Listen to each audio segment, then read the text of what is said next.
Okay, so Joy Reid, who works for MSNBC, gets in a heated debate with the co-founder of Moms for Liberty on whether appropriate or inappropriate books, should I say, should be in school libraries or whether kids should have access to them. So let's actually check this out and see what they say.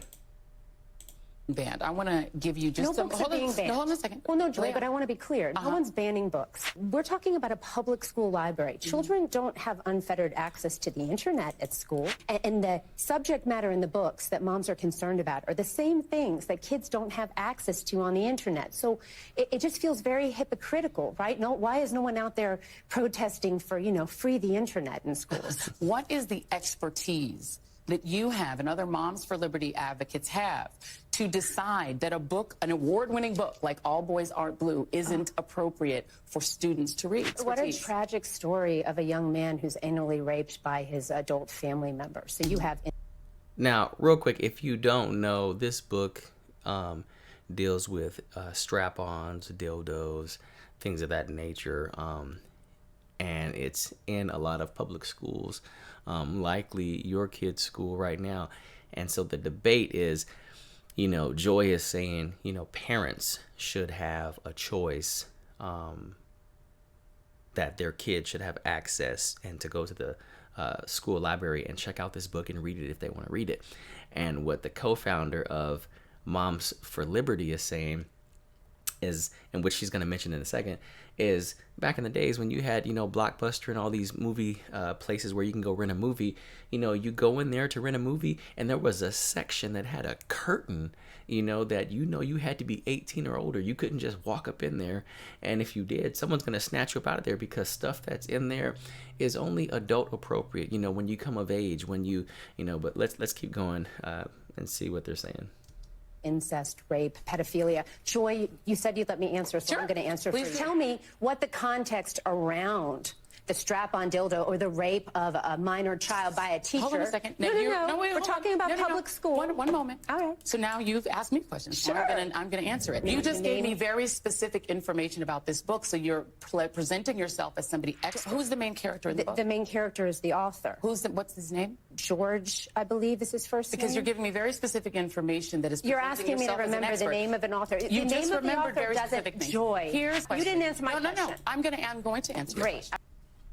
In here right now, what Joy is trying to do is she's trying to do reverse psychology. The co-founder from Moms for Liberty is actually winning right now this argument. And instead of Joy realizing that, oh, you know what, you're making sense, let me try to cut you off and do some wordplay, and try to make you seem like you don't know what you're talking about. And so every time, Moms for Liberty basically scores a point, Joy's trying to reel it back in. And here's the thing real quick, and I'm gonna play the video again and let you finish watching it. What they're teaching in schools and what they're allowing the kids to have access to, the Bible talks about setting no unclean thing before your eye, don't give place to the devil, things of that nature. Well, if it can be taught in school before kids even really know what giving place to the devil is. Another thing is the Bible says to cast down wicked thoughts and imaginations and every high thing that exalts itself against the knowledge of God. But if they can teach this stuff and indoctrinate the kids at a young age, when the kids grow up in church, they're not really knowing, okay, should I even be casting these thoughts down? Should I even be looking at this book? Because they don't even know if it's against the knowledge of God because they've been taught in school. And their innocent minds are saying, hey, well, I've been taught math in school. I've been taught English. I've been taught reading. I was taught, dildos and strap-ons, when I was in 4th grade. And that's what's going on here. They're trying to teach them at a young age so they won't know, and so they'll think that it's okay.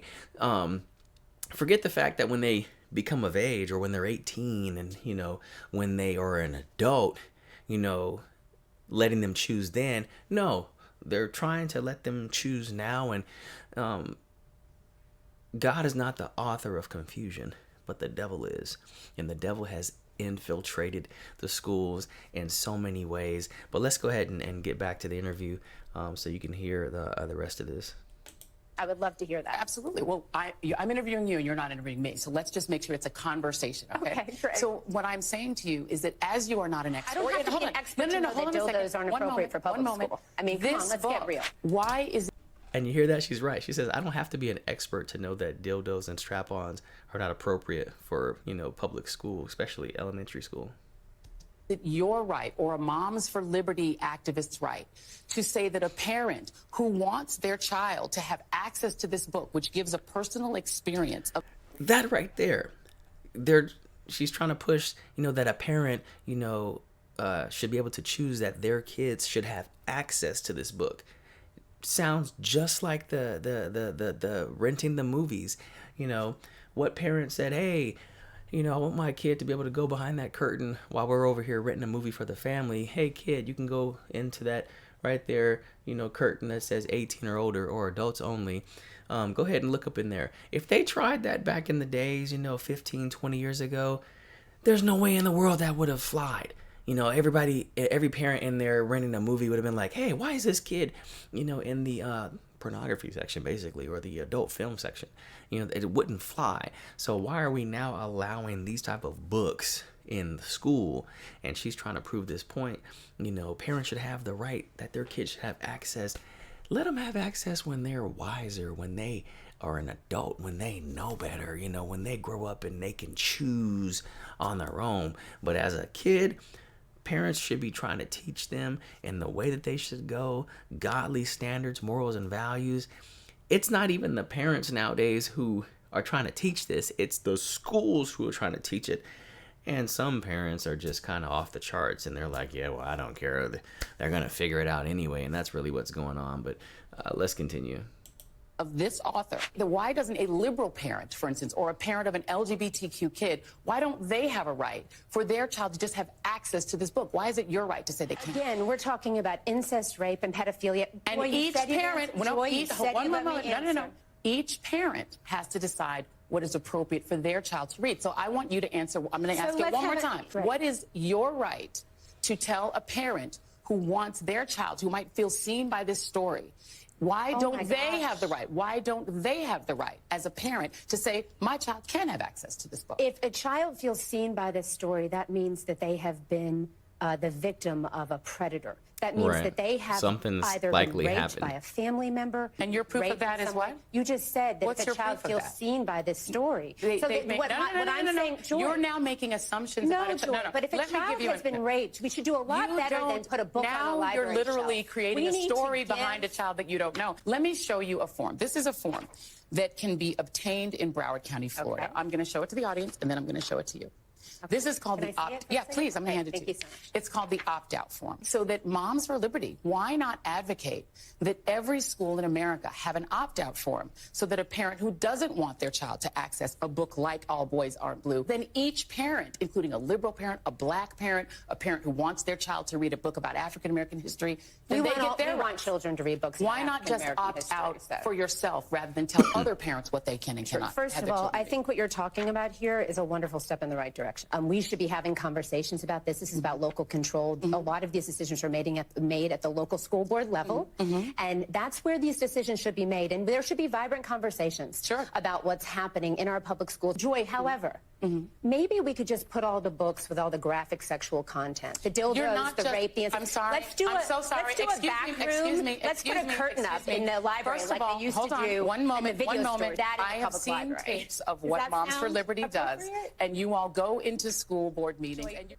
just watching that, it just makes you get intense, because obviously you have someone who is, so for evil in the schools, and that's why it makes it so hard to raise kids nowadays in public schools, and everyone's snatching their kids out of public schools, putting them in private schools or Christian schools. What are your thoughts? What do you think? Should, parents opt in, I guess, or have the right to opt out, if their kids shouldn't have access to these books?